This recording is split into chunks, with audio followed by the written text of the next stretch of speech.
बिल्ली के गले में घंटी कहानी। एक शहर में एक बहुत बड़ा मकान था। उस मकान में चूहों ने डेरा जमा रखा था। जब भी मौका मिलता वे अपने अपने बिलों से निकलते और कभी खाने की चीजों पर अपना हाथ साफ करते तो कभी घर की अन्य चीजें कुतर देते। उनका जीवन बड़े मजे से बीत रहा था।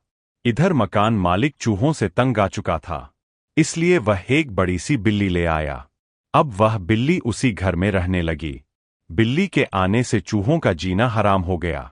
जो भी चूहा बिल से निकलता वह उसे चट कर जाती। चूहों का बिलों से निकलना मुहाल हो गया। वे दहशत के माहौल में जीने लगे। बिल्ली उनके लिए एक बहुत बड़ी समस्या बन गई थी। समस्या से निजात पाने का उपाय निकालने के लिए एक दिन चूहों की सभा बुलाई गई। सभा में सभी चूहे उपस्थित हुए। सभा की अध्यक्षता कर रहे चूहे ने सबको संबोधित करते हुए कहा, साथियों, आप सब जानते ही हैं कि हम लोग बिल्ली रूपी बहुत बड़ी समस्या से जूझ रहे हैं। वह रोज हमारे किसी न किसी साथी को मारकर खा जाती है। बिलों से निकलना मुश्किल हो गया है। लेकिन इस तरह हम कब तक बिल में छुप कर रहेंगे? भोजन की व्यवस्था के लिए तो हमें बिल से बाहर निकलना ही होगा। यह सभा इसलिए आयोजित की गई है ताकि इस समस्या का समाधान निकाला जा सके। आपके सुझाव आमंत्रित है। आप एक एक कर अपने सुझाव दे सकते हैं।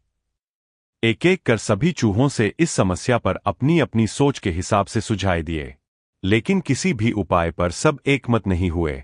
तब अंत में एक चूहा उठा और चहकते हुए बोला, मेरी दिमाग में अभी अभी एक बहुत ही बढ़िया उपाय आया है। क्यों न हम बिल्ली के गले में एक घंटी बांध दें।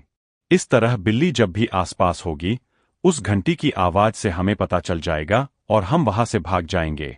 कहो कैसा लगा उपाय? सारे चूहों को ये उपाय बहुत पसंद आया। वे खुशी में नाचने और झूमने लगे, मानो उनकी समस्या का अंत हो गया हो। तभी एक बूढ़ा और अनुभवी चूहा खड़ा हुआ और बोला, मूर्खों, नाचना गाना बंद करो और जरा ये तो बताओ कि बिल्ली के गले में घंटी कौन बांधेगा? सुनना था कि चूहों का नाचना गाना बंद हो गया। बिल्ली के गले में घंटी बांधना अपनी जान से हाथ धोना था। कोई इसके लिए तैयार नहीं हुआ। सभा में शांति छा गई थी।